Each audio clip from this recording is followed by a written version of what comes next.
है। Circular motion हम लोग पढ़ रहे थे लास्ट क्लास में, और उसमें कुछ क्वेश्चंस किए थे। जो स्ट्रिंग वाले क्वेश्चन थे वो हम लोगों ने कंप्लीट कर लिए थे, है ना। एक रॉड का था और एक स्ट्रिंग का था, वो हम लोगों ने किए हुए थे। और कुछ एडवांस लेवल के प्रॉब्लम्स करे थे। हाँ, ये भी एक क्वेश्चन था जो मैंने दिया था करके लेके आने के लिए। इसे भी अभी हम लोग डिस्कस कर लेते हैं। ये सारा चीज़ था। चलो, क्वेश्चन ऐसा था कि find the velocity of the ball, और इस वेलोसिटी बॉल का निकालना है ताकि वो जस्ट जाकर के जहाँ पे हिंज किया गया है पॉइंट, उसको जाकर के स्ट्राइक करें। कैलकुलेट करते हैं हम लोग। काफ़ी अच्छा क्वेश्चन। क्वेश्चन मैं इस जगह पे लिख देता हूँ। किसी ने किया, सॉल्व हुआ या नहीं?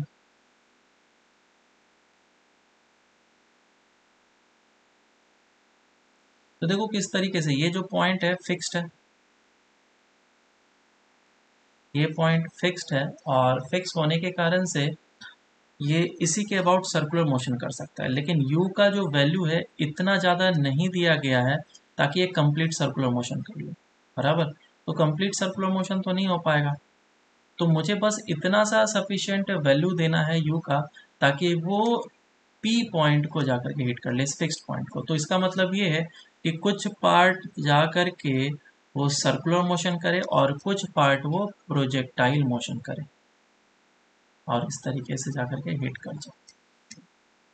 तो मुझे इस पार्ट के लिए अलग कैलकुलेशन करना पड़ेगा और इस पार्ट के लिए अलग कैलकुलेशन करना पड़ेगा। तो पहले मैं सर्कुलर मोशन वाले पार्ट के लिए कैलकुलेशन करता हूँ। सॉल्यूशन, पहले सर्कुलर मोशन का पार्ट। लेट्स से कि वो इस जगह से उठ के आया और इस जगह पे पहुंच गया,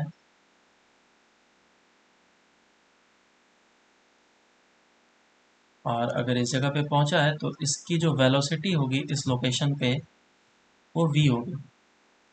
मैंने v मान लिया, और इस डायरेक्शन में इसके पास वेलोसिटी होगी u। तो ये जो लेंथ है, ये तो रेडियस है या फिर स्ट्रिंग का लेंथ। तो वर्टिकल से एंगल मैंने मान लिया थीटा। तो इस जगह पे भी जो एंगल होगा वो थीटा होगा। और ये क्वेश्चन हम लोगों ने लगभग लास्ट टाइम किया था कि एम जी का एक कंपोनेंट इधर आएगा, एम जी कॉस थीटा, और यही इसको सेंट्रीपिटल फोर्स प्रोवाइड करेगा। इस डायरेक्शन में जो एम जी साइन थीटा होगा वो टेंजेंशियल फोर्स प्रोवाइड करेगा। क्योंकि जस्ट ये अपने सर्कुलर पाथ को लीव करने वाला है तो इसमें टेंशन क्या हो जाएगा, ज़ीरो। लेकिन अभी टेंशन तो लग रहा होगा। जस्ट लीव करने के टाइम पे मैं बोलूँगा tension plus of M G cos theta is equals to M we square by are, और जिस समय लीव किया टेंशन हो गया ज़ीरो। और फिर M G cos theta is equals to हो जाएगा M we square by R. Mass से मास कैंसिल आउट हो जाएगा, एंड वेलोसिटी आ जाएगा root under of are G या फिर एल जी कॉस थीटा। ये वेलोसिटी निकली। दूसरा, एनर्जी कंजर्वेशन कर सकते हैं हम लोग, है ना, क्योंकि वो इस जगह से इस जगह तक गया।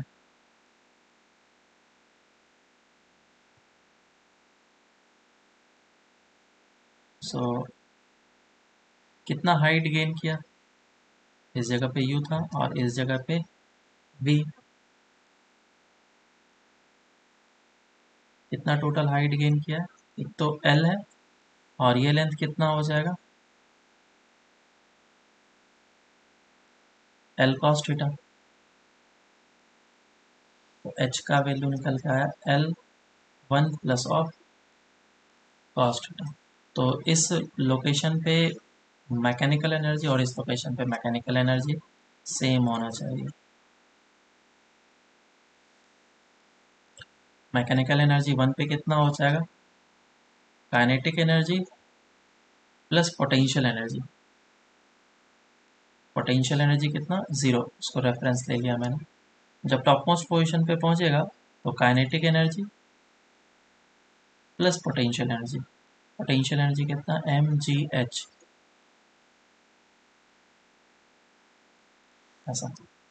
पूरे इक्वेशन को 2 से मल्टीप्लाई कर लो, ये आ जाएगा M U square is equal to M we square. इस वी का वैल्यू पुट कर लेता हूँ मैं, which is L G cos theta,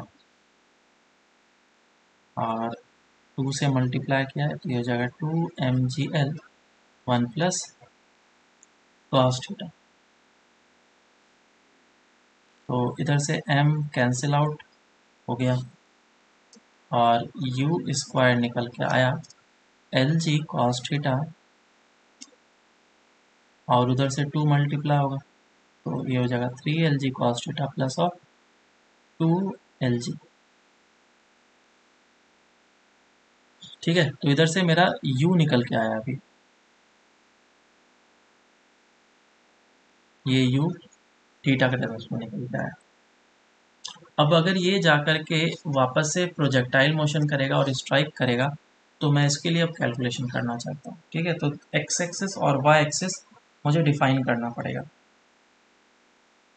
तो ऐसा करता हूँ, जिस जगह पे लीव किया है उसे ही मैं ओरिजिन एज्यूम कर लेता हूँ, उसे ही ओरिजिन एज्यूम कर लेता हूँ। ऐसा होगा।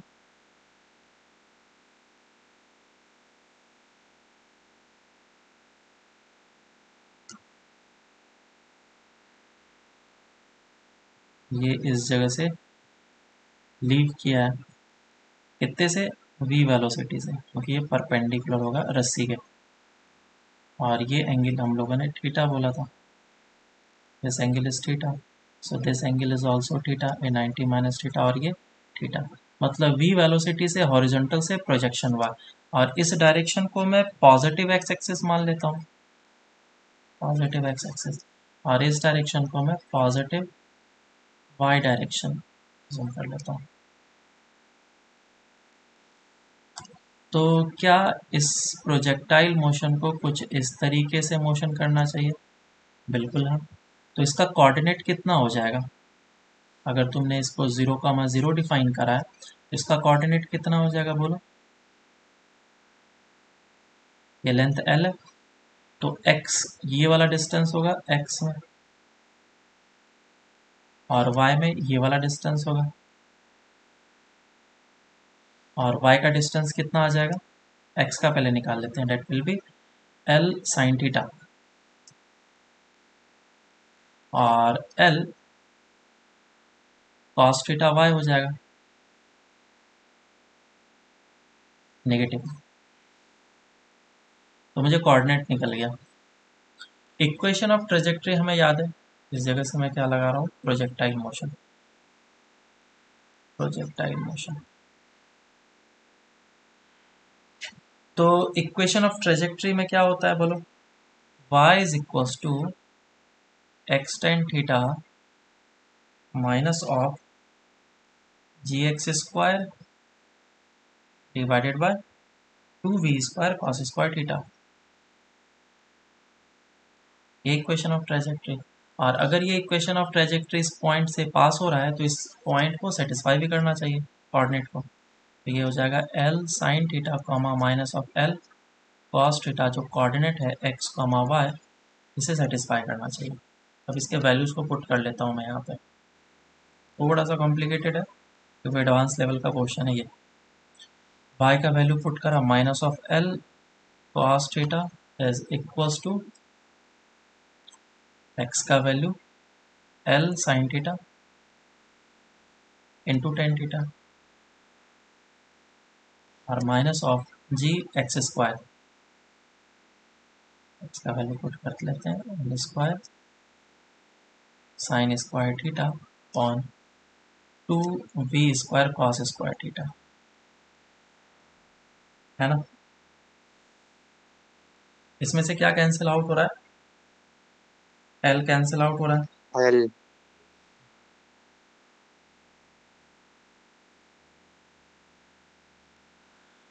l कैंसिल आउट हो रहा है।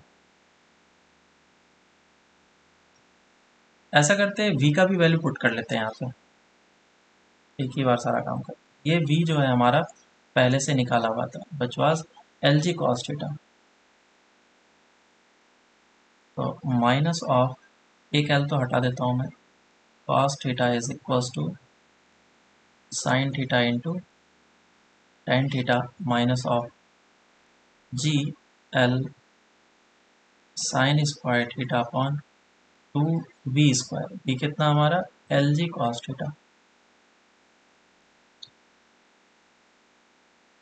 L G cos theta into cos square theta. तो ये एल जी कैंसिल आउट हो गया। अब मेरे पास जो इक्वेशन बचा वो सिर्फ और सिर्फ थीटा में बचा। पूरे इक्वेशन को 2 से भी मल्टीप्लाई कर लेता हूँ, तो -2 cos theta is equals to sine theta into tan theta. इसको क्या लिख सकता हूँ मैं, sine square theta divided by cos theta minus of sine square theta upon cos cube theta. अब इसी को सॉल्व करना है मुझे। तो इक्वेशन को वापस से मैं रिफॉर्म करके लिख देता हूँ। कॉस को इधर मल्टीप्लाई कर लो तो ये हो जाएगा -2 साइन कॉस की power 4 theta is equals to 2 sine square theta into cos square theta minus of sine square theta. यह है इक्वेशन। इसको और वापस से रिफॉर्म करके sine square theta is equals to 2 sine square theta into cos square theta plus 2 cos के power 4 theta. ये equation है। अब सोचो इस इक्वेशन को हम लोग क्या कर सकते हैं सॉल्व करने के लिए। कुछ दिख रहा है क्या? एक तो पहला चीज़ है कि कॉमन ले लो इससे। कितना कॉमन ले लें? Cos square theta, 2 cos square theta common लिया तो कितना बचा? Sign square theta plus square theta, जिसका वैल्यू 1 हो गया तो हो जाएगा 2 कॉस स्क्वायर थीटा और ये साइन स्क्वायर थीटा। तो टेन स्क्वायर थीटा कितना बन गया? 2 2। टेन स्क्वायर थीटा 2 बना है, मुझे इसको सॉल्व करना है। तो टेन थीटा का वैल्यू कितना आएगा? Plus minus root 2। सिर्फ प्लस रूट 2 नहीं बोल सकते, प्लस माइनस ऑफ रूट 2। अब लेकिन वैल्यू कौन सा लेना है मुझे? हमें पता है कि थीटा जो है वो 90 से छोटा होगा, तो ऑफकोर्स प्लस वाला लेंगे। तो tan theta is equals to root 2 हो जाएगा। अब टेन थीटा निकल गया है तो मैं इससे cos theta and sine theta हर एक चीज़ निकाल लेता हूँ, क्योंकि वैल्यूज़ को ऊपर पुट करना है मुझे। This angle is theta and this is root 2, this is 1। तो ये कितना हो जाएगा? Root under of 2 minus 1। ठीक है, कितना आ गया ये? बस होगा ना, root 3 and cos theta is equals to 1 by root 3 sine theta is equals to root 2 by root 3। अब इसके वैल्यूज को पुट करना है मुझे क्या निकालना था? u निकालना था, है ना। और मेरा u के लिए ये रिजल्ट निकल के आया था थीटा के टर्म्स में। U square is equals to 3gl cos theta, U square is equals to 3gl cos theta plus 2gl। यही आया था, यही आया था। अब इसमें मैं कॉस थीटा का वैल्यू पुट करूँगा, तो U square is equals to 3gl and 1 by root 3 plus of 2gl। तो gl तो कॉमन ही ले लो और ये आ जाएगा root 3 plus of 2। So this is u square और u कितना आ जाएगा? Root under of this thing.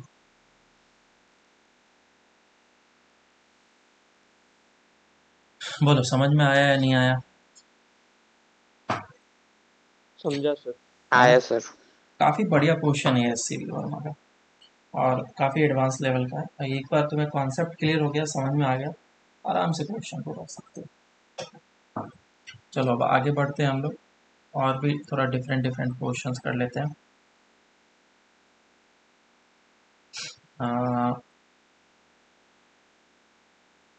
ये सब क्वेश्चन करते हैं, एक और क्वेश्चन करते हैं कि एस सी वर्मा का एक और क्वेश्चन है कि एक आदमी है जो कि साइकिल से ट्रैवल कर रहा है और ऐसे प्लेन में, और ये साइकिल चला चला करके जा रहा है जो है, और हर एक जगह पे वेलोसिटी जो रखता है वो कांस्टेंट वेलोसिटी रखता है। साइकिल के साथ साथ आदमी का जो मास है वो m है, और बोला गया कि पॉइंट ए और पॉइंट बी पे जो रेडियस ऑफ कर्वेचर है सेम है। तो radius of curvature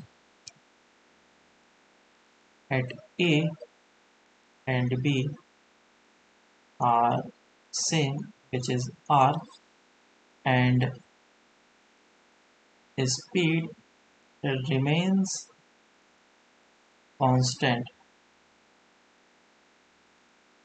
then find the difference of maximum and minimum normal exerted by the ground on the cycle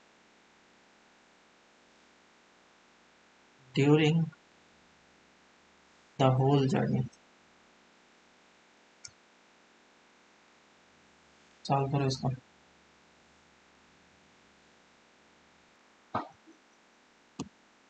तो देखो क्वेश्चन में हमें हर एक चीज़ गिवन है, और उसके हिसाब से मुझे बस नॉर्मल को निकालना है। मैं इन दोनों लोकेशन पे नॉर्मल को निकाल लेता हूँ।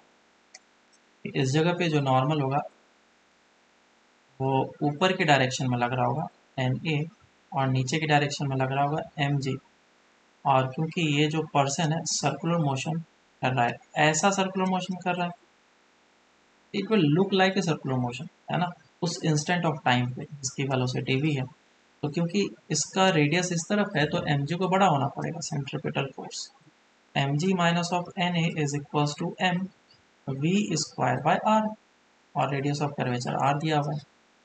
तो एन ए कितना आ गया इधर से, n a is equals to m g minus of m we square by half. जब वो पॉइंट बी पे पहुंचेगा तो ये इस तरीके से आगे मूव करेगा, इसकी वेलोसिटी भी, और नॉर्मल अभी भी ऊपर ही लगेगा लेकिन एम जी लगेगा नीचे। और इस बार जो सर्कुलर मोशन हुआ वो इस तरफ हो रहा है, तो कौन से फोर्स को बड़ा होना पड़ेगा इस बार, एन बी को बड़ा होना पड़ेगा। सर्कुलर मोशन का डायरेक्शन चेंज हो गया ना, तो इसीलिए n b minus of M g net force is equal to centripetal force which is m b square by r. So n b का वैल्यू कितना निकल गया, m g plus of m b square by r. अब इन दोनों values को अगर compare करें तो मैक्सिमम कौन सा है, n b, this is maximum and this is minimum. अब थोड़ा सा फील कराता हूँ, मान लो तुम किसी हिल स्टेशन पे चल रहे हो, ठीक है, या फिर किसी ब्रिज के ऊपर बाइक या फिर मोटरसाइकिल दौड़ा रहे हो, शायद शायद ही तुम फील किए होगे, गांव वगैरह में साइकिल चलाए हो तो उस जगह पे ये सब फील हो जाता है अच्छे से। तो जिस जगह पे काफ़ी ज़्यादा कर्वी होता है, और कर्वी इन द सेंस दो जगह पे हो सकता है, या तो अप हिल या फिर डाउन। तो इस तरह का अगर कर्वी होता है तो पहला ये वाला पहला देख लेता हूँ, और ये दूसरा, इसमें जब साइकिल इस तरीके से मूव कराते हैं और आगे जाते हैं, काइंड ऑफ रोलर कोस्टर से इमेजिन करो। रोलर कोस्टर में जब हम लोग इस तरीके का मोशन करते हैं तो हमें लाइट फील होता है या हैवी फील होता है, कैसा फील होता है लाइट। इसमें, लाइट। हैवी फील होता है, और इस वाले में लाइट फील होता है, क्योंकि ये हम लोग उड़ रहे होते हैं आसमान में काइंड ऑफ, है ना, तो इसमें लाइट फील होता है। कभी हो तो करके देख लेना, या फिर तुम कौन सा जाइंट व्हील ही बोलते हैं ना इसको, एक बड़ा सा चक्का घूमते रहता है और उसमें आदमी बैठे रहते हैं। तो इसमें दो लोकेशंस हैं, एक ये लोकेशन और ये एक लोकेशन, फर्स्ट एंड सेकंड। किस जगह पे हैवी फील होता है बोलो, 1 पे या 2 पे?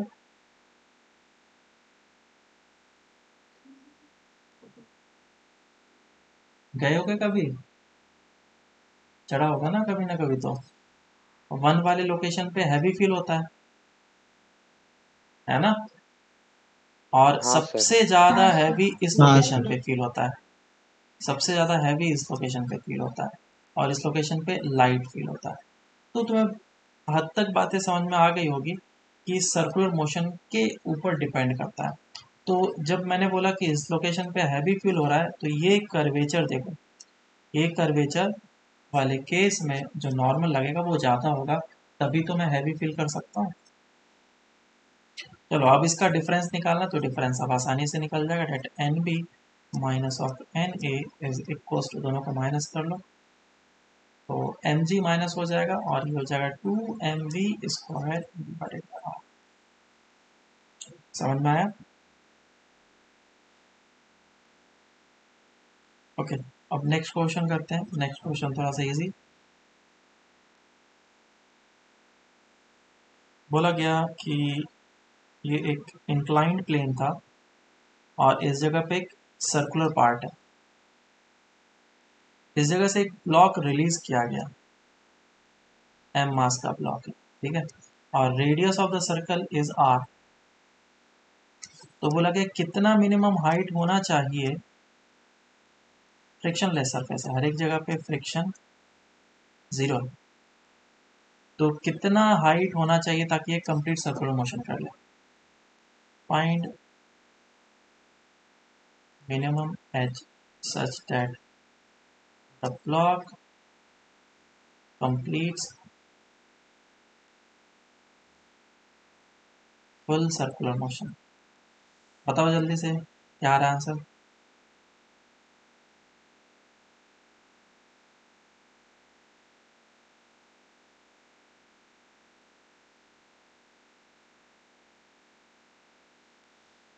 चलो करते हैं इसको।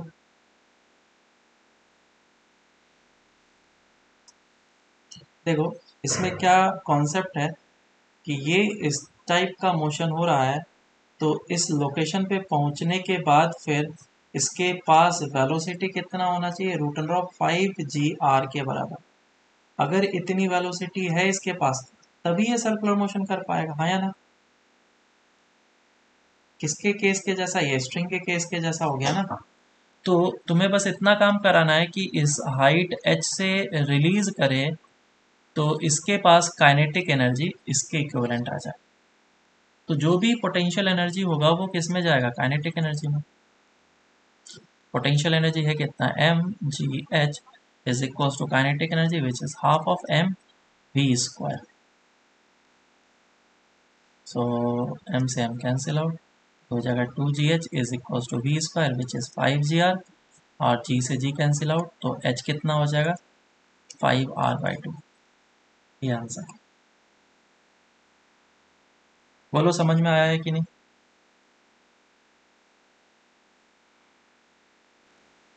नेक्स्ट स्टार्ट करते हैं, सर्कुलर टर्निंग ऑफ रोड्स।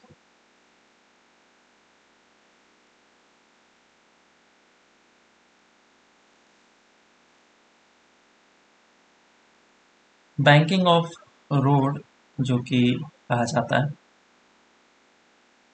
और क्यों बैंकिंग ऑफ रोड की ज़रूरत पड़ती है इसको भी हम लोग अच्छे तरीके से समझते हैं।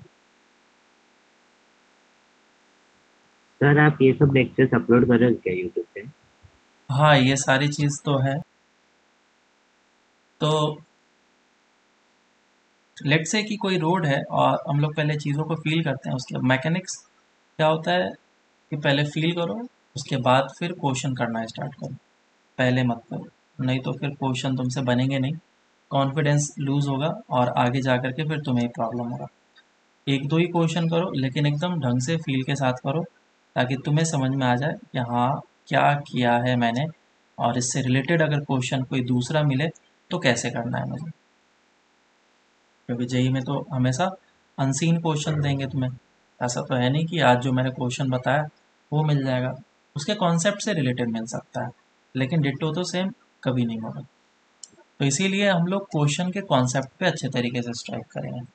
तो यहाँ पे सर्कुलर मोशन अगर किसी भी बाइक का या फिर कोई कार का हो रहा है, तो तुम लोग अगर कोई भी टर्निंग करते हो, ठीक है, जैसे कि एल शेप टर्निंग होता है, तो याद करो टर्निंग के टाइम पे हम लोग क्या कर देते हैं, वेलोसिटी कम कर देते हैं, है ना। इधर से आ रहे होते हैं 60 के स्पीड में, और यहाँ पे टर्निंग के टाइम पे स्पीड को कम करके 30 कर देते हैं, और फिर 30 करने के बाद फिर जब टर्न ले लेते हैं उसके बाद फिर स्पीड को बढ़ाते हैं। क्यों स्पीड को कम किया? अगर मैं 60 में ही टर्न करने का कोशिश करता तो क्या होता, क्या हो जाता? क्रैश। हाँ, गए थे काम से। फिर तो 60 किलोमीटर पर आवर से करेंगे तो क्या करेगा, हमारा कार या फिर जो भी व्हीकल होगा स्किड करेगा, है ना। उसको इस तरफ टर्न लेना था तो वो स्किड करते हुए दूर चला जाएगा। अनलिमिट तो इतना सही है, इसी में घुसना, अंदर जाना है, तो तुम जा करके धक्का मार दो, क्रैश कर जाओगे, बहुत सारी चीज़ें हो सकते हैं। तो हमें स्पीड कम करने की ज़रूरत पड़ती। तो थोड़ा सा तुम्हें बात समझ में आया होगा कि स्पीड कम करना क्यों पड़ रहा है मुझे, क्योंकि मुझे रेडियस जो दिया गया है वो कम दिया गया। अगर रेडियस ज़्यादा होता तो हम लोग स्पीड को ज़्यादा रख सकते थे। या फिर यूँ सोच लो कि अगर मैं कोई भी सर्कुलर मोशन करता हूँ तो सर्कुलर मोशन करने में हमारे पास होती है वेलोसिटी, और अगर कोई भी आदमी या फिर कोई भी पार्टिकल सर्कुलर मोशन कर रहा है उस पर्टिकुलर वेलोसिटी से, उसके पास एक सेंट्रिपिटल एक्सेलरेशन या फिर फोर्स मस्ट है, लग रहा होना चाहिए, मस्ट लग रहा होना चाहिए। तो ये सेंट्रिपिटल फोर्स कौन प्रोवाइड करेगा, क्योंकि मैं तो सर्कुलर मोशन कर रहा हूँ, ये जो कार है मेरा सर्कुलर मोशन कर रहा है, तो ये जो सेंट्रिपिटल फोर्स प्रोवाइड करेगा वो कौन करेगा प्रोवाइड? फ्रिक्शन करेगा। Friction will provide centripetal force, ये प्रोवाइड करने वाला है, ठीक है। तो क्या बोल रहा है? वॉइस ब्रेक हो रही है आपकी। ब्रेक हो रही है क्या? नहीं सर, क्लियर आ रही। ओके। तो एक बात तो मुझे समझ में आ गया कि सेंट्रिपिटल फोर्स कौन प्रोवाइड करेगा? फ्रिक्शन करेगा, अगर फ्रिक्शन ऑफ कोर्स ग्राउंड पे प्रेजेंट है तो पहला हम लोग ये केस करने वाले हैं कि अगर वो सिंपल सा बैंकिंग करता है, तो कोई भी कार अगर बैंकिंग करेगा या फिर कोई भी कुछ भी व्हीकल बैंकिंग करेगा, मतलब टर्निंग करेगा, अभी बैंकिंग के बारे में जा ही नहीं रहे, टर्निंग करेगा, तो उसको कितने वेलोसिटी से करना चाहिए ताकि वो आराम से टर्न कर पाए, ठीक है। तो इस जगह पे फ्रिक्शन प्रोवाइड ये करने वाला है, और फ्रिक्शन लगेगा कितना, ये इस डायरेक्शन में फ्रिक्शन मैक्सिमम लगेगा, और फ्रिक्शन ही प्रोवाइड करने वाला है centripetal force. So friction is equals to M we square by r. लेकिन फ्रिक्शन जब मैक्सिमम होगा तो मैं वेलोसिटी को भी मैक्सिमम रख सकता हूँ, तो फ्रिक्शन अगर हुआ मैक्सिमम तो ये हो जाएगा M we square by are, और ये भी हो जाएगा मैक्सिमम। तो इधर से फ्रिक्शन का वैल्यू पुट कर लो, फ्रिक्शन का मैक्सिमम वैल्यू कितना होगा, mu into N, which is equals to mu M G. So mu M ji is equals to M we square by R, M से M cancel out, so velocity is equals to कितना आ जाएगा, root under of mu R into G, ये मेरा velocity है। तो इतना maximum velocity से वो टर्न कर सकता है, अगर इससे ज़्यादा वेलोसिटी लिया तो स्किड कर जाएगा, ठीक है। Where mu is the coefficient of friction between the tyre and the road. तो तुम लोगों ने देखा होगा ब्रेकर्स वगैरह लगा देते हैं, नीचे जो रोड के सरफेस होते हैं काफ़ी ज़्यादा रफ कर देते हैं, ताकि कोएफिशिएंट ऑफ फ्रिक्शन जो है भी होगा, कोएफिशिएंट ऑफ फ्रिक्शन जो है वो ज़्यादा प्रोवाइड हो पाए। इस रिलेशन को हम लोग याद रखेंगे। दूसरा, लेट्स से कि जब हम लोग साइकिल चलाते हैं तो साइकिल के टाइम पे क्या होता है, हम लोग बैंक कर जाते हैं, है ना। कभी भी नहीं देखा होगा खड़े खड़े साइकिल टर्न किया। ये ऐसा है व्हील, और कोई आदमी ऐसा है, फ्रंट व्यू ले रहा हूँ मैं, और ये इस तरीके से साइकिल टर्न किया। नहीं, वो जब भी टर्न करेगा तो इस तरीके से बेंड हो जाता है, चाहे बाइक हो चाहे साइकिल हो। आया ना, ये तो फील करा ही होगा, हाँ सर। है ना। ये हाँ हाँ बैंक सर। कर जाता है, यस सर। ये बैंक कर जाता है ना। तो ये ऐसा क्यों करता है? ऐसा करने से इससे फायदा ये मिलता है कि ये जो नॉर्मल है, इस नॉर्मल का कंपोनेंट जो है वो इस डायरेक्शन में भी मिलेगा, और इस डायरेक्शन में जो नॉर्मल का कंपोनेंट मिलेगा वो भी क्या करेगा, इसके वेलोसिटी को बढ़ा सकता है, सेंट्रीपिटल फोर्स प्रोवाइड करेगा। और ज़्यादा सेंट्रीपिटल फोर्स मतलब ज़्यादा वेलोसिटी। तो हम वेलोसिटी रखेंगे तो हम लोग इस तरीके से खड़े खड़े सर्कुलर मोशन कर लेंगे। लेकिन अगर हम लोग वेलोसिटी ज़्यादा रखते हैं बाइक का, तो मुझे बैंक करना पड़ जाता है, इस तरीके से टिल्ट करना पड़ जाता है, तो हम लोग फिर आराम से निकाल पाते हैं। तो सिर्फ और सिर्फ अगर मैं नॉर्मल को कंसिडर करते हुए आंसर को कैलकुलेट करूँ, लेट से ये इस तरीके से बैंक किया गया, नॉर्मल इस तरफ लग रहा होगा और नॉर्मल का कंपोनेंट दो डायरेक्शन में होगा, और फ्रिक्शन को अभी मैं भूल जा रहा हूँ। तो नॉर्मल का कंपोनेंट आएगा n cos theta and n sine theta. Theta मैं वर्टिकल से ले लेता हूँ, so this will be n cos theta and n sin theta। n sin theta इस डायरेक्शन में लगेगा और इसको सेंट्रीपिटल फोर्स प्रोवाइड करेगा m v square by r। समझ में आया क्या? तो वेलोसिटी मैं इस जगह से बता सकता हूँ कितना होगा, नॉर्मल का वैल्यू ये सब वगैरह पुट करके बता सकते हैं। तो ये एक रिलेशन है जिससे हम लोग कैलकुलेशन वगैरह कर सकते हैं। लेकिन सोचो अगर फ्रिक्शन भी प्रोवाइड करे और नॉर्मल भी प्रोवाइड हो, है ना, ये फ्रिक्शन भी लगे और नॉर्मल भी लगे, दोनों मिल करके, ये वनली फ्रिक्शन का केस था और ये वनली नॉर्मल का केस था।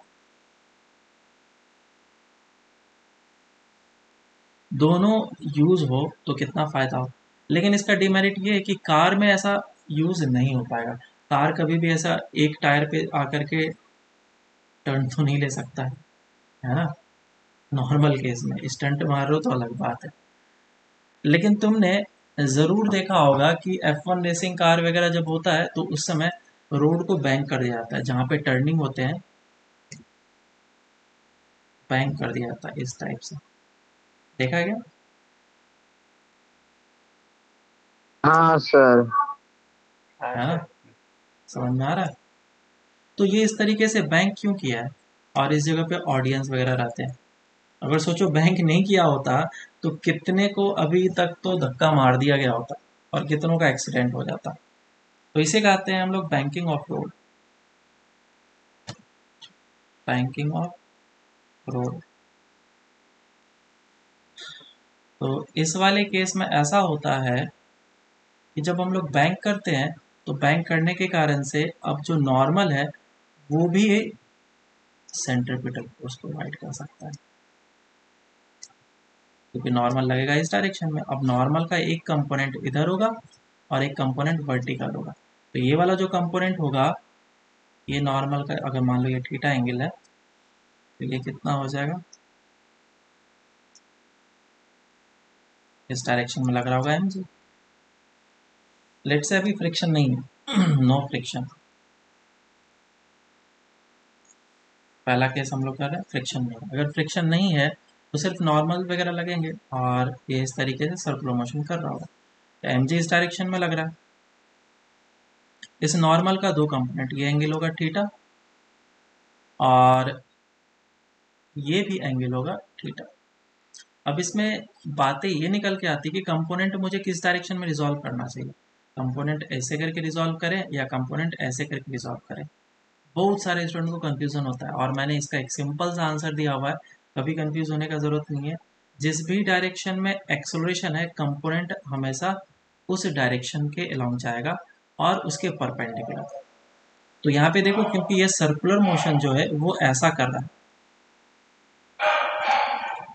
ऐसा सर्कुलर मोशन कर रहा है, तो क्या सेंट्रीपिटल एक्सेलरेशन इस डायरेक्शन में होगा? तो इसीलिए मुझे कंपोनेंट जो लेने की ज़रूरत है वो इस डायरेक्शन में लेने की ज़रूरत है। तो नॉर्मल का जो एक कंपोनेंट होगा, एक इधर आएगा n साइन थीटा और एक होगा n कॉस थीटा, इधर नॉर्मल लग रहा है और ये एंगल थीटा, और नीचे की डायरेक्शन में mg। तो n साइन थीटा क्या करेगा, n साइन थीटा क्या करेगा, centripetal force centripetal force provide करेगा mv स्क्वायर बाय r। और n कॉस थीटा क्या करेगा, mg के साथ बैलेंस। mg को बैलेंस करेगा। सो this is first equation and this is second equation, और इन दोनों इक्वेशन को डिवाइड कर लो तो आंसर आ जाएगा that tan theta is equals to m cancel out v square divided by rg। तो इधर से मेरे पास वेलोसिटी आ गया कि वेलोसिटी कितनी हो सकती है, root under of rg tan theta. ठीक है क्या, वेलोसिटी कितनी आएगी हमारी, root under of rg tan। इस जगह पे जो हम लोग सॉल्व कर रहे थे ना, ये वाला, ये भी वही चीज़ आता है। ठीक है, n sine theta m b square बार प्रोवाइड करता और एन कॉस थीटा क्या प्रोवाइड करता, एम जी। और इन दोनों इक्वेशन को डिवाइड कर लेते हैं हम लोग फिर, तो tan theta is equal to क्या आता है, velocity root under of R G tan theta. खैर, तो यहाँ से हमें समझ में आ गया कि हाँ इतनी वेलोसिटी से मैं जा सकता हूँ, लेकिन इससे ज़्यादा करूँगा तो क्या होगा, अगर मैंने इससे वेलोसिटी ज़्यादा किया तो मैं स्किड करके ऊपर चढ़ने लगूंगा, आया ना, ये गाड़ी ऊपर भी जाने लगेगा, सर्कुलर मोशन करते करते थोड़ा सा ऊपर चढ़ने लगेगा। और अगर मैंने वेलोसिटी को कम किया तो ये गाड़ी थोड़ा नीचे आने लगेगा, क्योंकि फ्रिक्शन ही नहीं है ना। वेलोसिटी इस तरीके से रहेगा सर्कुलर मोशन, और ये धीरे धीरे सरकता हुआ जाएगा, मतलब नीचे आने लगेगा, मतलब रेडियस ऑफ कर्वेचर को कम कर रहा है ये। और इसमें रेडियस ऑफ कर्वेचर को बढ़ाने की कोशिश कर रहा है। अब आता है फ्रिक्शन रोल में, तो ऊपर जितना बताया उसमें सिर्फ एक ही इम्पॉर्टेंट है, ज़्यादा इम्पॉर्टेंट ये सब नहीं है, क्वेश्चंस नहीं आते हैं। ये जो बता रहा हूँ ये इम्पॉर्टेंट है, ये तुम्हारे बोर्ड में भी आएंगे। तो if friction is present,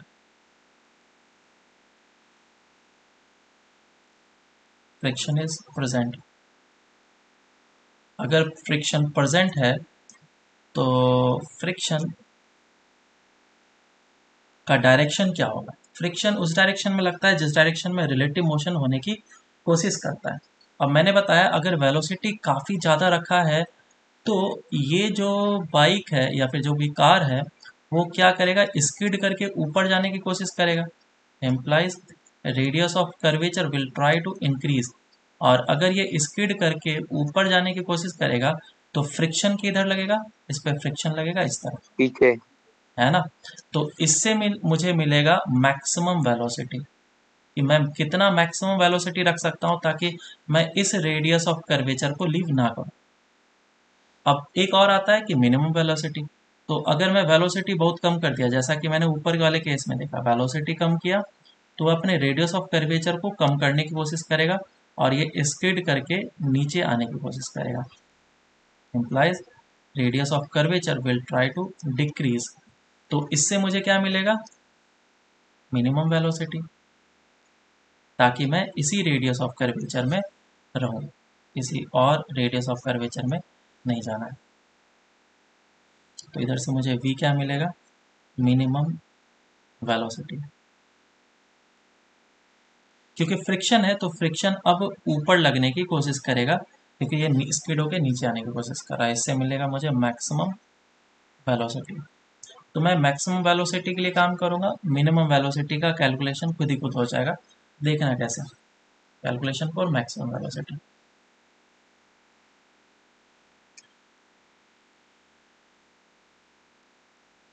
maximum velocity, ध्यान से देखना सभी। तो मैं पहले डायग्राम बना लेता हूँ, ये इस तरीके से है और ये एंगल है थीटा, और इस जगह पे जो भी ये कार है और उसकी वेलोसिटी बहुत ज़्यादा है, जिसके कारण से स्किड होकर वो ऊपर जाना चाहता है, लेकिन ग्रिप अभी मेंटेन्ड है और फ्रिक्शन उसको नीचे खींच के रखा है, जाने नहीं दे रहा है। नॉर्मल इस डायरेक्शन में लगेगा बिल्कुल, और mg जो है वो बिल्कुल नीचे के डायरेक्शन में लगेगा। अब इन सभी का कंपोनेंट मुझे किस डायरेक्शन में लेना है, हमें पता है जिधर एक्सेलरेशन हो रहा है और एक्सेलरेशन के परपेंडिकुलर डायरेक्शन में। तो क्योंकि ये एंगल थीटा है तो ये एंगल हो जाएगा थीटा, ये एंगल हो जाएगा थीटा, और ये भी एंगल हो जाएगा थीटा, और क्या हो जाएगा ये थीटा, ये भी थीटा हो जाएगा। मैं वापस से इस जगह पे सारे फोर्सेस को बना देता हूँ। नीचे की डायरेक्शन में लगा mg, इस डायरेक्शन में लगा नॉर्मल, और इस डायरेक्शन में लगा फ्रिक्शन, और मुझे सारे कंपोनेंट्स इस डायरेक्शन में निकालने हैं, इस डायरेक्शन में। तो पहले मैं नॉर्मल का कंपोनेंट ले लेता हूँ, ये एंगल थीटा, तो इस डायरेक्शन में कंपोनेंट आया n cos थीटा, और इस डायरेक्शन में कितना आएगा n sin थीटा। फ्रिक्शन का कंपोनेंट ले लेता हूँ, फ्रिक्शन का दो डायरेक्शन में कंपोनेंट आएगा, ये एंगल थीटा, इधर आ जाएगा f cos थीटा, और इधर कितना आ जाएगा f sin थीटा। अब ये दोनों जो फोर्सेस हैं ये मिलकर के क्या प्रोवाइड करेगा, सेंट्रीपिटल फोर्स। इस डायरेक्शन में जो भी फोर्स लगेंगे वो सेंट्रीपिटल फोर्स प्रोवाइड करेगा, बोलो, है ना। हाँ सर। तो ये हो जाएगा n sin theta plus of f cos theta is equals to mv square by r। और ये है हमारा फर्स्ट इक्वेशन। दूसरा क्या होगा, क्योंकि वर्टिकल डायरेक्शन में ये दोनों फोर्सेस बैलेंस होंगे, मैं लिखूंगा n sin theta is equals to mg plus of f sin theta. तो सॉरी n, हाँ n cos cos theta, theta आएगा। n cos थीटा, इधर आ जाएगा n cos theta minus of f sin theta is equals to mg। This is second equation. अब इन दोनों equation को मैं डिवाइड कर लेता हूँ, तो फर्स्ट डिवाइडेड बाय सेकेंड अगर करूँगा तो यह आ जाएगा n sin theta plus of f cos theta divided by n cos theta minus of f sin theta is equals to mv square by r into m g. M से M cancel out, तो v square upon r g. अब देखो अगर मैं friction का value maximum रख दूंगा तो वेलोसिटी जो मिलेगा मुझे वो भी क्या मिलेगा, मुझे मैक्सिमम मिलेगा। मैक्सिमम। तो फ्रिक्शन का मैक्सिमम वैल्यू कितना हो सकता है, म्यू इंटू एन, है ना। यही होता है फ्रिक्शन का मैक्सिमम वैल्यू। इसका पुट कर लेता हूँ, ये हो जाएगा n sine theta plus of mu into n cos theta divided by n cos theta minus of mu n sine theta is equals to v square divided by r जी।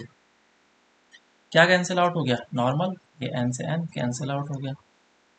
मेरे पास v square upon r g जो निकल के आया that is equals to sine theta plus of mu cos theta divided by cos theta minus of mu sine theta. मैं ऊपर से cos theta को कॉमन ले लेता हूँ, नीचे से भी cos थीटा को कॉमन ले लेता हूँ, तो ये बन जाएगा tan थीटा माइनस नहीं sorry plus of mu divided by 1 minus of mu into tan theta. ये आ गया आंसर हमारा v square upon r g. So v is equals to r g into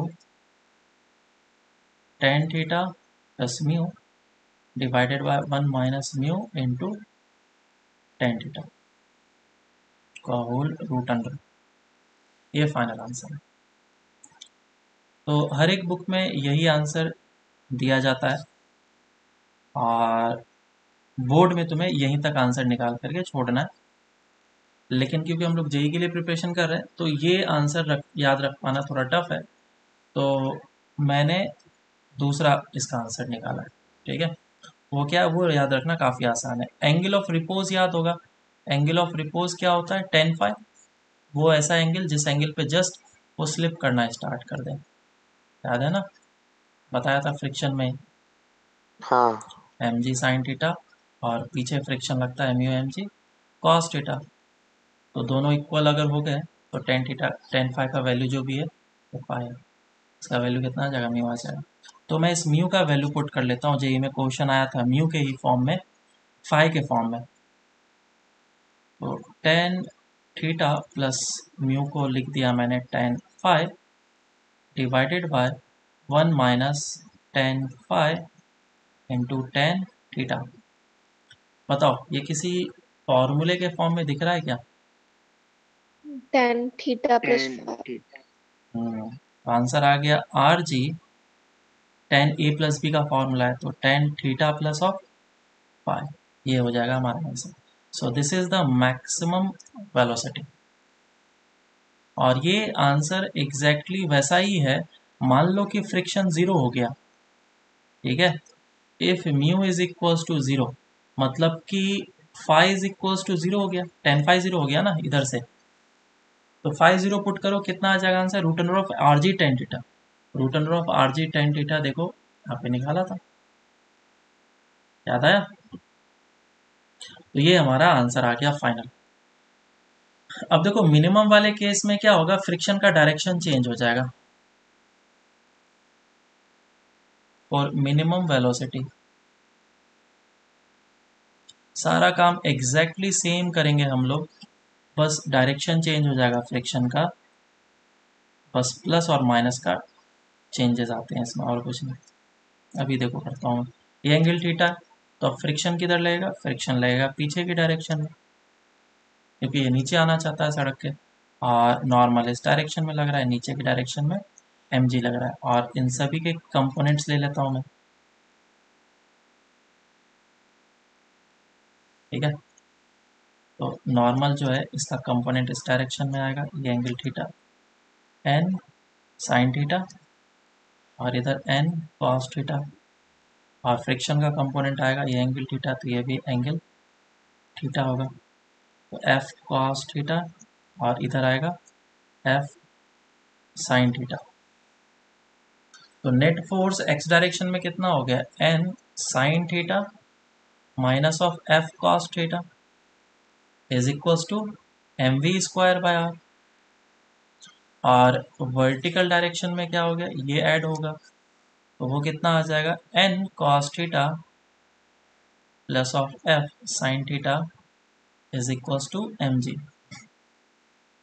this is first equation, this is second equation, और इन दोनों को divide करेंगे, ये आ जाएगा n sine theta minus of f cos theta divided by n cos theta plus of f sine theta is equals to b square divided by r ji.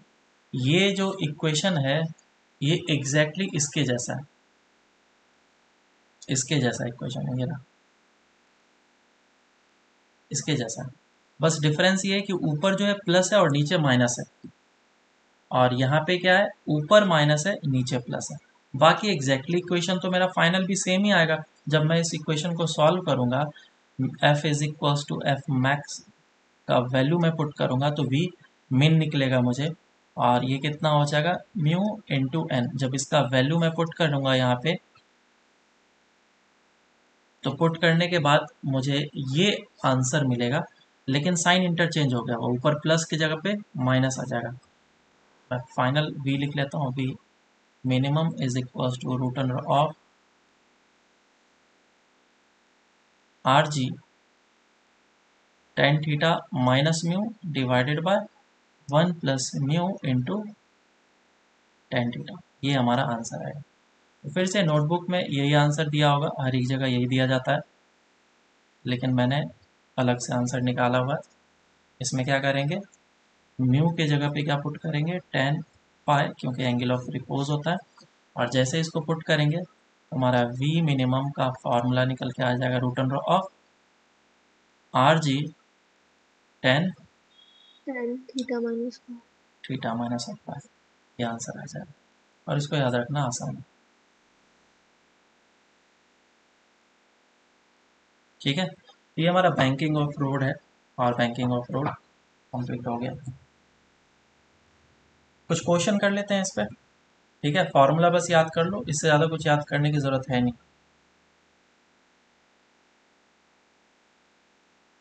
Sir अगर board में इस पे क्वेश्चंस आए तो हमको ऊपर वाले फॉर्मूले पे क्वेश्चन करने हाँ पड़ेंगे ना? हाँ, वही फॉर्मूला यूज़ करना है बोर्ड वाले। क्वेश्चन ऐसा है कि a bend and level road has a radius of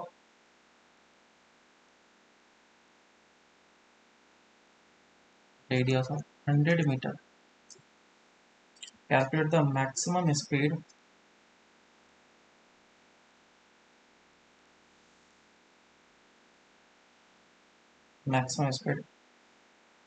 for a car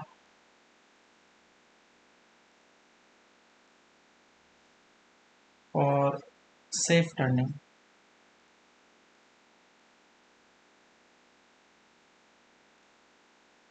With safe turning.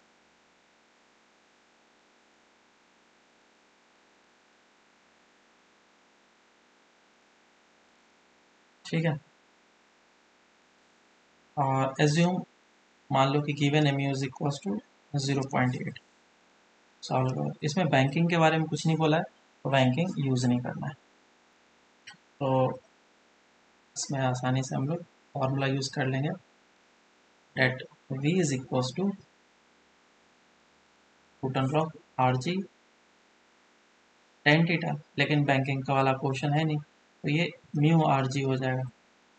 Mu का वैल्यू 0.8, रेडियस 100, जी का वैल्यू 10 हो जाएगा root under of 800 metre per second. ठीक है, और क्वेश्चन कर लेते हैं।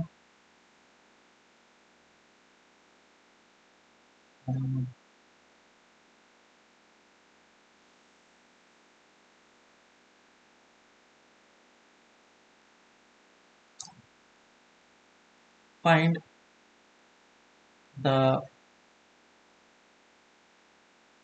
velocity range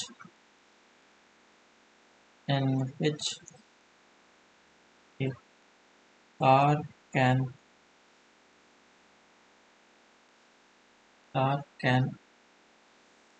turn safely in a radius of 100 meter।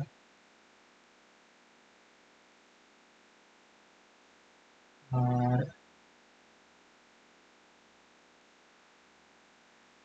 assume banking of road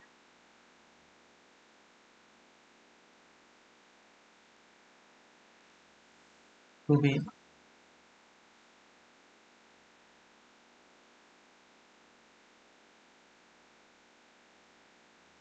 30 degree and mu is equals to 1 by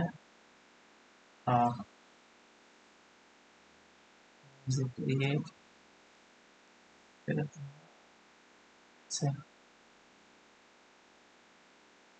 45 degree and mu is equals to 0.5।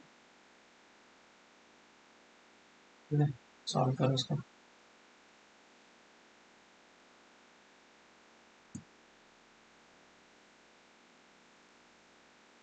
Sir minimum value आया 10 √10/3 और maximum आया 10 √30। ठीक है, तो maximum velocity के लिए जो formula निकाला था वो कितना था, root under of R G tan theta plus pi, और मिनिमम के लिए निकाला था root under of R G tan theta minus of pi.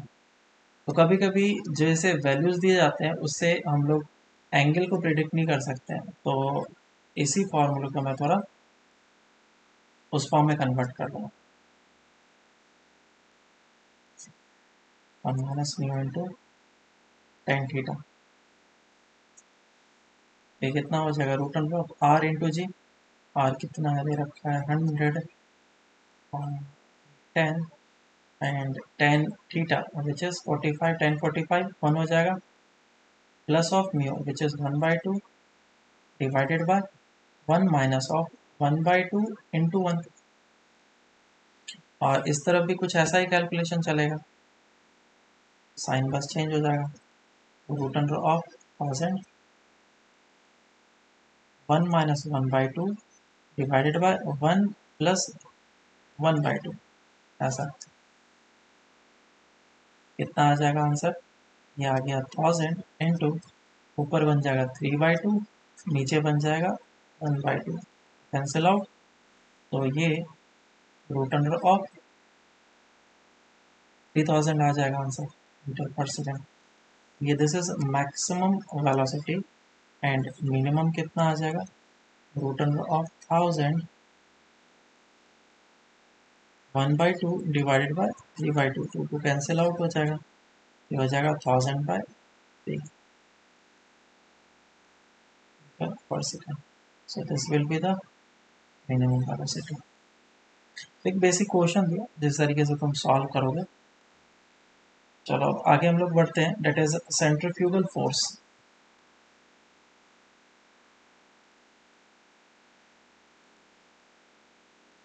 Centrifugal force,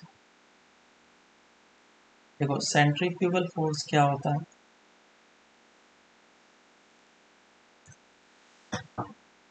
तो इसके बारे में मैं थोड़ा सा समझाऊं।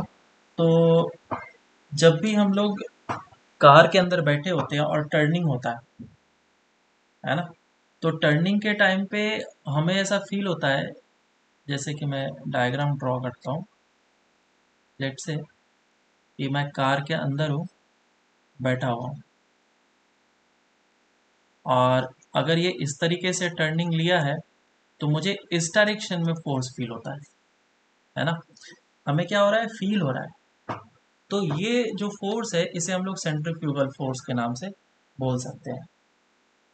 क्यों लग रहा है, क्योंकि हम लोग कैसे फ्रेम ऑफ रेफरेंस में है, इनर्शियल या non inertial, non inertial frame of reference.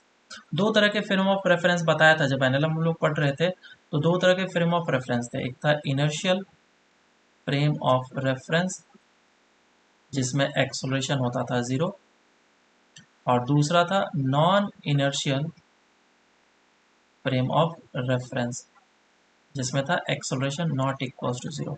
NLM के इक्वेशंस जो थे वो हमारे वैलिड नहीं हो पा रहे थे किसमें, इनर्शियल फ्रेम ऑफ रेफरेंस में, लेकिन non inertial frame of reference में एक्सेलरेशन जो था वो हमारा कुछ और आता था, फ्रिक्शन कुछ और फोर्स कुछ और आता था, तो F is equals to mass into acceleration जो है एनएलएम का इक्वेशन वो हमारा वैलिड नहीं हो पाता था अगर कोई observer non inertial frame of reference में प्रेजेंट होता था। तो हम लोग को क्या करना पड़ता था, सूडो फोर्स लगाना पड़ता था, और सूडो फोर्स वही ऑब्जर्वर लगा सकता है जो ऑब्जर्वर नॉन इनर्शियल फ्रेम में प्रेजेंट है।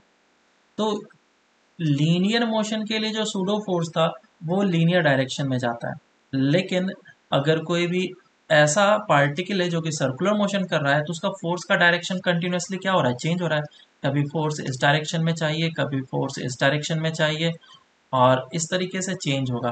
तो मैं ही ऑब्जर्वर हूँ और मैं ही ऐसे फ्रेम में बैठा हूँ जिसपे एक्सेलरेशन है, जो कि एक्सेलरेटेड सेंट्रीपिटल एक्सेलरेशन है ना, तो इसके आउटवर्ड डायरेक्शन में फोर्स लगेगा, और ये जो फोर्स कहलाएगा this will be called as the centrifugal force, FUGAL, centripetal नहीं, centrifugal force. So it is an imaginary force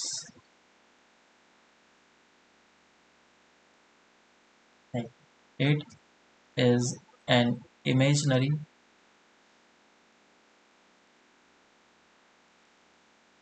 force which acts on the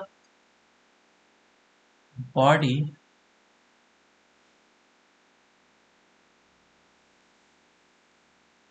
in the opposite direction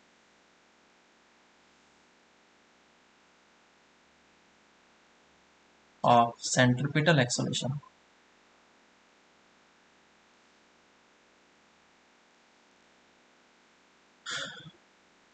Since the observer is present in accelerated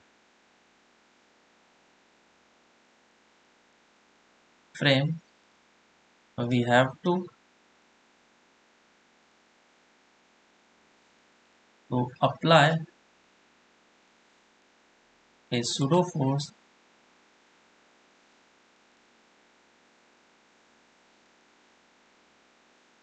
to correct the equation of NLM. बराबर। तो अगर कोई भी observer है जो कि अंदर बैठ गया और अंदर बैठ करके चीज़ों को देख रहा है, तो वो बोलेगा कि मेरे ऊपर जो है सूडो फोर्स लग रहा है, और वो सूडो फोर्स कौन सा है? Centrifugal force. ठीक है, और ये सेंट्रीफ्यूगल फोर्स का जो मैग्नीट्यूड होता है वो किसके बराबर? सर्कुलर मोशन इस तरीके से कर रहा है, रेडियस r है और इसकी वेलोसिटी v है। तो ये सेंट्रीफ्यूगल फोर्स का जो मैग्नीट्यूड होगा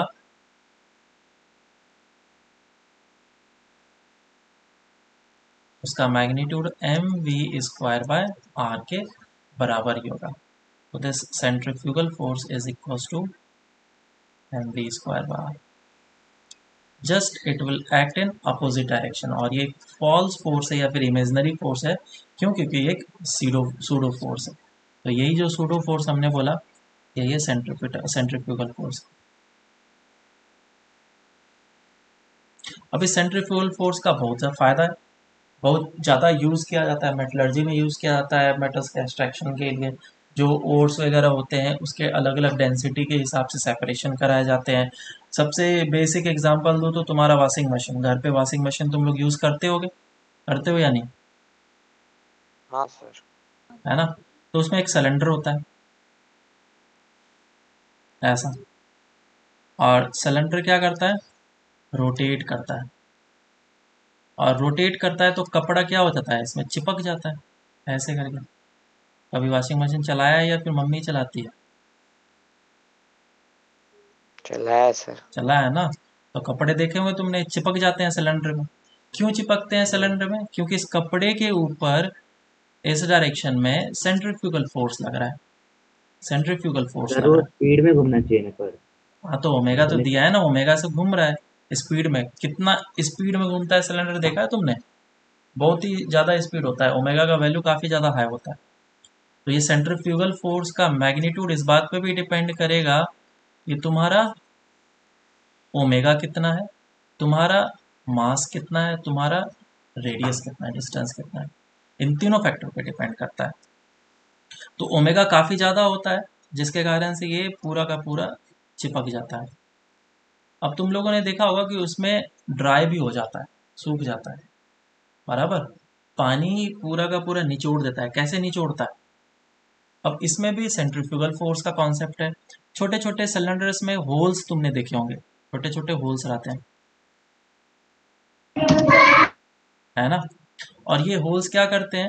ये जो पानी है, वाटर मॉलिक्यूल्स, उस पे फोर्स लगाते हैं। अब तो कपड़ा चिपक गया है, वो और ज़्यादा दूर नहीं जा सकता है, लेकिन पानी के पास ऑप्शन है, पानी के पास ऑप्शन है। वो वाटर ड्रॉपलेट्स पे सेंट्रीफ्यूगल फोर्स लग रहा है, और वो धीरे धीरे धीरे रेसा रेसा मतलब धागा धागा कर करके आगे बढ़ते जाएगा सिलेंडर के टुवर्ड्स, और जैसे ही सिलेंडर के पास आएगा, होल के थ्रू ये पानी बाहर निकल जाएगा। तो ये कपड़ा है ना, काफ़ी ज़्यादा सूख जाता है फिर, ऐसे ऐसे ढेर सारे वाटर मॉलिक्यूल्स होते हैं। तो ये जो स्पिन है बहुत ही कम टाइम के लिए नहीं होता है, बहुत ज़्यादा टाइम के लिए, बहुत ज़्यादा क्या होता है, रेफरेंस है 5 मिनट के लिए होता है, ताकि वो पानी के ड्रॉपलेट्स धीरे धीरे धीरे धीरे करके बाहर निकल जाए। समझ में आया क्या? तो एक हाँ लगभग मैंने हाँ सर। आइडिया दे दिया। अब इस पे जेई में क्वेश्चन भी आए थे, मैं वो भी बताऊंगा।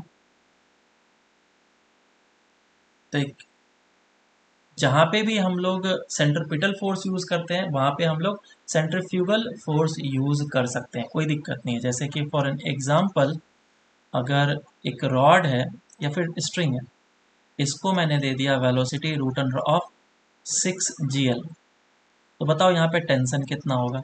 इसके अबाउट रोटेशन हुआ, इसका लेंथ एल दिया हुआ है और इसका मास एम है, तो इसमें मैं सेंट्रीफ्यूगल फोर्स लगाऊंगा। ठीक है, सॉल्यूशन देखो, क्योंकि ये सर्कुलर मोशन करेगा इस तरीके से और मैं चीटी बन करके इसके ऊपर जाकर के बैठ गया, तो मैं एक ऐसे फ्रेम में हूँ जो कि एक्सोलेटेड है, तो इस डायरेक्शन में लगेगा सेंट्रीफ्यूगल फोर्स और इस डायरेक्शन में लगेगा टेंशन, और मैं जिसके ऊपर बैठा हूँ तो मैं बोलूँगा कि इसका एक्सोलेशन 0 है। ऑफकोर्स कि मैं रेस्ट पे हूँ ना, बॉल भी रेस्ट पे उसके हिसाब से। तो सेंट्रीफ्यूगल फोर्स कितना हो जाएगा? सेंट्रीफ्यूगल फोर्स का formula mv²/r which is equals to mv² divided by r, 6 mg। और क्योंकि ये रेस्ट पे है, इसका एक्सोलेशन बिल्कुल 0 है विथ रेस्पेक्ट टू चीटी या फिर बॉल, एक्सोलेशन ऑफ बॉल इज 0, और एक्सोलेशन ऑफ बॉल 0 है तो नेट फोर्स क्या होना चाहिए? 0, और नेट फोर्स 0 हो गया तो टेंशन जो है वो सेंट्रीपिटल फोर्स के बराबर हो जाएगा। तो आंसर कितना आ जाएगा? 6 mg। अब तुम अगर ग्राउंड के फ्रेम से करते तो आंसर क्या आता? विथ रेस्पेक्ट टू ग्राउंड हम लोग बोलते net force which is tension, और ये mg तो मैंने लिया ही नहीं, एक mg भी लग रहा है, एक सेंट्रीपिटल फोर्स भी लग रहा है। Net force is equal to 0, that means FC plus of mg is equal to tension, तो ये हो जाएगा 7। अब विथ रेस्पेक्ट टू ग्राउंड करता तो ये सेंट्रीफ्यूगल फोर्स नहीं लगाता, मैं बोलता net force is equal to mass into acceleration. Net force कितना? Tension minus of mg is equal to mass into centripetal acceleration mv²/r। जब इसको सॉल्व करते तो इस जगह से भी हमारा टेंशन का आंसर जो होता है वो 7 mg का बनता 7 है। m। क्लियर है? चलो इस यस पे सर। एक क्वेश्चन करते हैं, एक अच्छे एडवांस लेवल का क्वेश्चन करते हैं। एक रॉड है,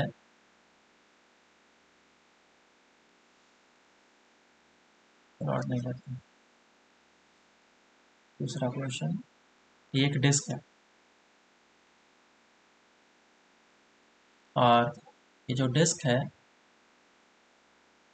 ये इस तरीके से आराम से रोटेट कर रहा है ओमेगा से, या फिर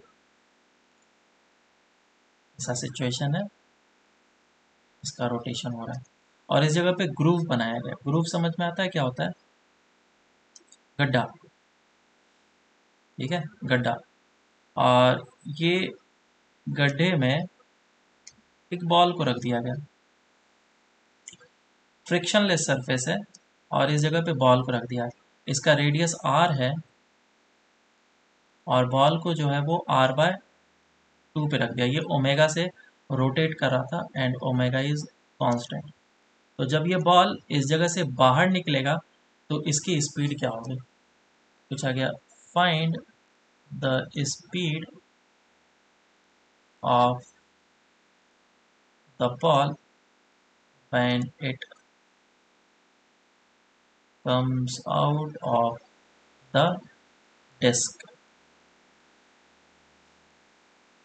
काफ़ी बढ़िया क्वेश्चन। और फ्रिक्शनलेस सरफेस है, म्यू इज इक्वल्स टू 0 और इसको इस जगह पे रखा, जस्ट रेस्ट से रख दिया और ये ओमेगा से कांस्टेंट ओमेगा से रोटेट कर रहा था। देखो काफ़ी बढ़िया क्वेश्चन है ये, क्योंकि इस क्वेश्चन में तुम्हें इंटीग्रेशन करना पड़ेगा, इसीलिए अच्छा क्वेश्चन है। तो ये हमारे पास डिस्क था, ये डिस्क कांस्टेंट ओमेगा से रोटेट कर रहा है, और क्योंकि तुमने एक बॉल को ग्रूव में प्लेस किया है, इतने r/2 पे प्लेस किया है, और r/2 पे प्लेस करने के कारण से इस पे सेंट्रीफ्यूगल फोर्स जो है वो आउटवर्ड डायरेक्शन में लगेगा, और सेंट्रीफ्यूगल फोर्स जो है वो इसको आगे की डायरेक्शन में एक्सेलरेट कराएगा और इधर से बाहर निकालेगा। लेकिन प्रॉब्लम ये है कि इसका सेंट्रीफ्यूगल फोर्स का जो वैल्यू है वो कांस्टेंट नहीं है, m ओमेगा स्क्वायर r। मैं m को कांस्टेंट बोल सकता हूँ, ओमेगा को कांस्टेंट बोल सकता हूँ, लेकिन r कांस्टेंट नहीं है। क्यों? क्योंकि वो सेंटर से डिस्टेंस जो है वो ऑलवेज चेंज होते जा रहा है। तो मैं ऐसा करता हूँ कि x डिस्टेंस पे जा करके एलिमेंट चूज करता हूँ। तो मान लेता हूँ कि सेंटर से वो अभी x डिस्टेंस पे ही पहुँचा है। तो अगर सेंटर से x डिस्टेंस पे पहुँचा है तो इस पे जो फोर्स लग रहा होगा वो कितना लग रहा होगा, m ओमेगा स्क्वायर x, और ये होगा मास इंटू एक्सेलरेशन के बराबर। तो mm कैंसिल आउट होगा, तो एक्सेलरेशन कितना आ जाएगा, ओमेगा स्क्वायर x। अब एक्सेलरेशन को हम लोग क्या dv बाई dt लिख सकते हैं, लेकिन x के टर्म्स में इंटीग्रेशन करना है तो v dv बाई dx लिखेंगे। एक्सेलरेशन पॉजिटिव है तो प्लस रहने देता हूँ मैं। अब इसको इंटीग्रेट करेंगे, v dv is equals to omega square x d x, और इंटीग्रेशन में लिमिट पुट करेंगे। x इनिशियली कहाँ पे था, r/2 पे, और कहाँ पे पहुँचेगा, r पे। इनिशियली वेलोसिटी कितना था, 0। अब कितनी वेलोसिटी होगी वो निकालनी है मुझे। इसका इंटीग्रेशन करेंगे तो v स्क्वायर बाय 2 आएगा, that will be equals to omega square constant है, x का इंटीग्रेशन x स्क्वायर बाय 2 आ जाएगा, x square by 2 and limit r/2 r। कितना आ जाएगा, ये ओमेगा स्क्वायर आर स्क्वायर बाहर निकाल लो, और आर स्क्वायर बाय 4। तो 2 कैंसिल आउट हो गया। So v square is equals to omega square, और ये 4 minus 1 that is 3 r square by 4 होगा। तो वेलोसिटी कितना आया, √3 ओमेगा r बाय 2। अगर तुम सोच रहे हो कि ये हमारा आंसर आ गया है तो ये गलत है, अभी ये आंसर नहीं आया है। क्यों नहीं आया, क्योंकि जब वेलोसिटी आया तो ये जो वेलोसिटी है सिर्फ और सिर्फ इस डायरेक्शन में आया, आउटवर्ड डायरेक्शन में आया। लेकिन क्योंकि ये रोटेट कर रहा है तो जब भी ये बॉल निकलेगा इसके पास हॉरिजॉन्टल डायरेक्शन में भी वेलोसिटी होगा, टेंजेंशियल, जिसको हम लोग वी वाई बोल सकते हैं, और ये दोनों परपेंडिकुलर होगा। तो इस इंस्टेंट पे जो वेलोसिटी वाई डायरेक्शन में होगा वो कितना होगा, ओमेगा इंटू आर। और मुझसे इस आंसर में क्या मांगा है, स्पीड मांगा है। देखो स्पीड मांगा है, स्पीड क्या होता है, दोनों का रिजल्टेंट, वेलोसिटी का magnitude. Speed will be equals to root under of v x square plus v y square, और ये अब हमारा आंसर आएगा ओमेगा आर का square plus of 3 omega r divided by 4, और बाहर निकल जाएगा 1 plus 3/4 root under of 7/2 omega r. समझ में आया क्या, बोलो, ये ऊपर से निकल गया।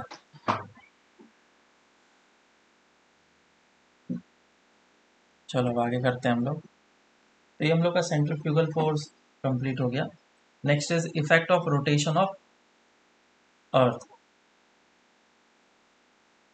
ये लास्ट टॉपिक है सर्कुलर मोशन का। Effect of rotation of earth on our weight.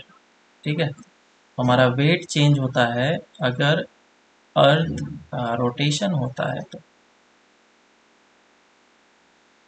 ठीक है, कैसे चेंज होता है समझो बात को। अर्थ क्या है, स्फेरिकल शेप का है, बिल्कुल सही। और अगर ये स्फेरिकल शेप का है तो हम लोग इसके सरफेस के ऊपर खड़े हुए हैं, वो भी सही बात है। तो अगर मैं इसके सरफेस पे खड़ा हूं और अर्थ सर्कुलर मोशन कर रहा है, तो उसके साथ साथ मैं भी तो सर्कुलर मोशन कर रहा हूँ। ऐसा तो नहीं कि सिर्फ अर्थ रोटेट करेगा और मैं उसके सरफेस पे ही रह जाऊंगा, मैं रोटेट नहीं करूंगा, ये तो पॉसिबल नहीं है। अरे मेरी बात समझ में आ रही है कि नहीं? हाँ सर। है ना? तो अर्थ के साथ साथ मैं भी रोटेट कर रहा हूँ, इसका मतलब मैं सर्कुलर मोशन कर रहा हूँ। और मैं सर्कुलर मोशन करूंगा तो मेरे ऊपर फोर्स लगेगा, सेंट्रीफ्यूगल फोर्स, और वो सेंट्रीफ्यूगल फोर्स जो एग्जैक्ट मास होना चाहिए उतना मास को शो नहीं करेगा, वेट को। मास तो हमारा चेंज नहीं होता। चलो इसको करते हैं अपन। लेट से कि कोई भी पर्सन है वो इस जगह पे खड़ा है, ये पर्सन छोटा सा खड़ा है इस जगह पे, और इसका रेडियस ये है, radius of earth, this is radius of earth, और इसका सर्कुलर मोशन हो रहा होगा ऐसे।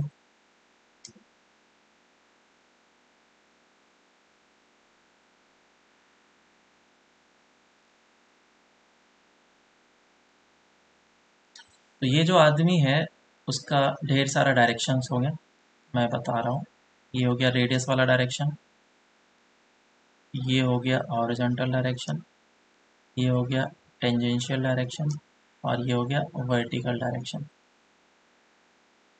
ठीक है, 1 2 3 4 5 6 7 8। तो सबसे पहले ये बताओ mg किस डायरेक्शन में लगेगा? 1 के डायरेक्शन में, 2 के डायरेक्शन में, 3 के डायरेक्शन, 4 5 6 7। mg किस डायरेक्शन में लगेगा? सोचो जल्दी से। इस आदमी का मास m है ना, तो mg किस डायरेक्शन में लगेगा? 1 के डायरेक्शन में, 2 के डायरेक्शन में, 3 किधर? 2 के डायरेक्शन में लगेगा। क्यों लगेगा 2 के डायरेक्शन में? क्योंकि सेंटर अर्थ का इस तरफ है, तो हमेशा सेंटर के डायरेक्शन में लगेगा। तो mg का डायरेक्शन मुझे पता चल गया, इधर लगने वाला है। दूसरा, क्योंकि मैं सर्कुलर मोशन कर रहा हूँ तो मेरे ऊपर सेंट्रीफ्यूगल फोर्स लगेगा। अब सेंट्रीफ्यूगल फोर्स किस डायरेक्शन में लगेगा? सोच के बताओ। 1 के डायरेक्शन में, 2 के डायरेक्शन में, 3 के डायरेक्शन में, इधर।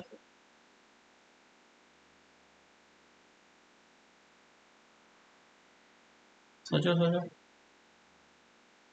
सेंट्रीफ्यूगल फोर्स जो है वो मुझे लगेगा 7 के डायरेक्शन में। क्यों? क्योंकि जो सर्कुलर मोशन होता है, सर्कुलर मोशन के रेडियस जिधर सेंट्रीपिटल एक्सेलेरेशन है उसके अपोजिट डायरेक्शन में लगता है। तो सर्कुलर मोशन ये वाला हो रहा है, ये है सेंटर इसका सर्कुलर मोशन का। तो this will be the direction of centrifugal force which is m omega square r। ये जो है स्मॉल r ले रहा हूँ, समझना, और ये कैपिटल R ले रहा हूँ। तो मुझे यहाँ पे ओमेगा स्क्वायर स्मॉल r लिखना होगा या कैपिटल R लिखना होगा? सेंट्रीफ्यूगल फोर्स का फॉर्मूला स्मॉल r लिखना होगा ना, रेडियस तो ये। अब नॉर्मल की बात बताओ, नॉर्मल किस डायरेक्शन में लगेगा? 1 2 3 4 5 6 7 8 हो गया। 6 के डायरेक्शन। नॉर्मल 6 के डायरेक्शन में लगेगा, क्योंकि ये जो टेंजेंट है इसके इस डायरेक्शन में लगेगा। तो ये सभी मैंने डायरेक्शंस शो कर दिए किस किस डायरेक्शन में लगने वाला है। तो मैं अब वापस से इसको ड्रॉ कर लेता हूँ। इस डायरेक्शन में लग रहा है mg, इस डायरेक्शन में लग रहा है नॉर्मल, इस डायरेक्शन में लग रहा है m ओमेगा स्क्वायर r, और कोई फोर्स है क्या? नहीं। ठीक है, और इसमें मैं थीटा एंगल को एज्यूम कर लेता हूँ, इसे ले लेता हूँ थीटा।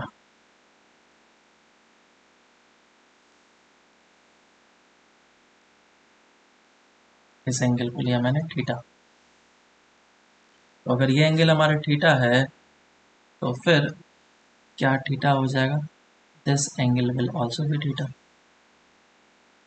और मुझे हमेशा कंपोनेंट किस डायरेक्शन में लेने हैं? एक्सेलरेशन और उसके Acceleration. तो इधर कंपोनेंट निकाल लेता हूँ, ये एंगल थीटा, तो ये भी एंगल थीटा, कंपोनेंट्स वगैरह निकाल सकते हैं। तो ये जो दो फोर्सेस लग रहे हैं बेसिकली एम जी और एक एम ओमेगा स्क्वायर आर, इसका जो रिजल्टेंट होगा उसी डायरेक्शन में ऑलवेज फोर्स लगता है, ये रिजल्टेंट डायरेक्शन में फोर्स लगता है। तो इसका दो तरीके से डेरिवेशन होता है, एक रिजल्टेंट फोर्स निकाल करके करते हैं और एक जो कंपोनेंट लेकर करते हैं। तो मैं कंपोनेंट लेकर के करा रहा हूँ, आगे मैं वो रिजल्टेंट वाला लेकर कर लूँगा इधर ये वाले से, जब ग्रेविटेशन चैप्टर पढ़ेंगे तो देखो इसका दो कंपोनेंट हो जाएगा, किसका, एम ओमेगा स्क्वायर आर का, एम ओमेगा स्क्वायर आर का दो डायरेक्शन में कंपोनेंट, एक इस डायरेक्शन में कंपोनेंट आएगा और एक इस डायरेक्शन में आएगा। क्योंकि मैं एक ऐसे फ्रेम में हूँ जो कि नॉन इनर्शियल फ्रेम है, इसीलिए मैंने एक सूडो फोर्स लगाया और सूडो फोर्स लग गया तो नेट फोर्स जीरो, और जब नेट फोर्स जीरो होता है तो मैं किसी भी डायरेक्शन में कंपोनेंट ले सकता हूँ, दो परपेंडिकुलर एक्सिस। तो इसका कंपोनेंट इधर आ जाएगा एक m omega square r cos theta, और इस डायरेक्शन में आ जाएगा m omega square r sine theta. तो इस सरफेस के ऊपर जो नेट फोर्स लग रहा है, एक तो नॉर्मल इधर लग रहा है, एम जी इस तरफ लग रहा है, और क्या लग रहा है, m omega square r cos theta लग रहा है। तो क्या बोला जा सकता है, that m ji is equals to m omega square r cos theta. This is net force.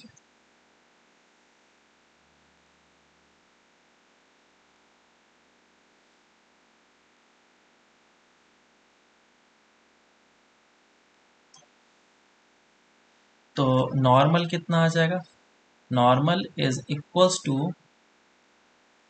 M g minus of m omega square r cos theta.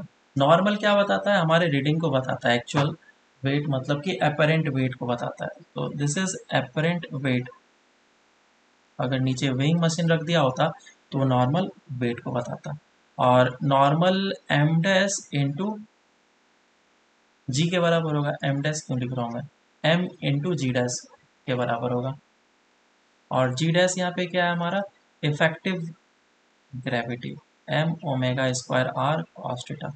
अब स्मॉल आर का वैल्यू पुट कर लेता हूँ, स्मॉल आर देखो ऊपर वाले diagram में ये वाला लिया है, ये तुम्हें एक ट्रायंगल बनता हुआ दिख रहा है, अगर ये एंगल थीटा है तो ये एंगल कितना होगा, थीटा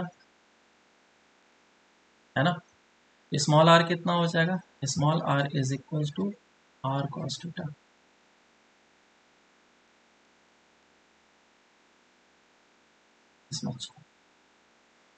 अब इसके वैल्यू को पुट कर लो यहाँ पे, तो m से कैंसिल आउट हो गया पहले तो g डैश कितना आ जाएगा, g minus of omega square radius of earth into cos theta into cos theta. So g dash is equals to g minus of omega square r cos square theta. This is called g effective or the net acceleration due to the gravity. ठीक है, effective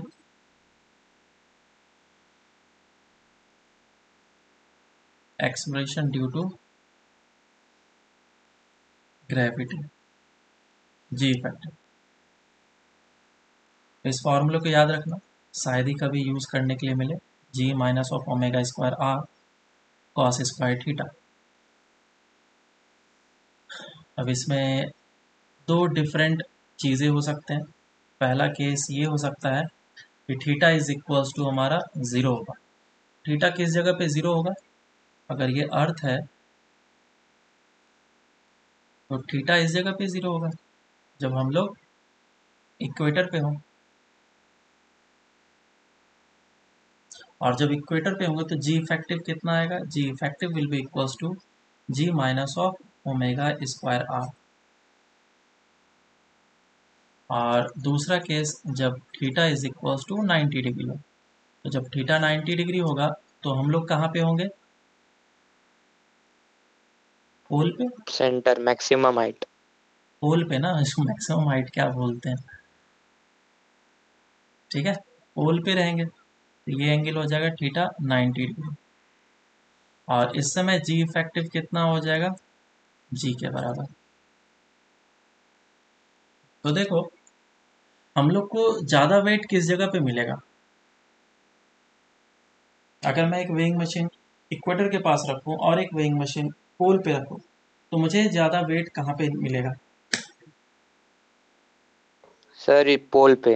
पोल पे मिलेगा, क्योंकि जी effective ज़्यादा कहाँ पे है, पोल पे है। समझ में आया? हाँ सर। बोलो अब किसी को कोई डाउट हो तो। ये कंप्लीट हम लोग का चैप्टर कंप्लीट हो गया, खत्म हो गया सर्कुलर मोशन।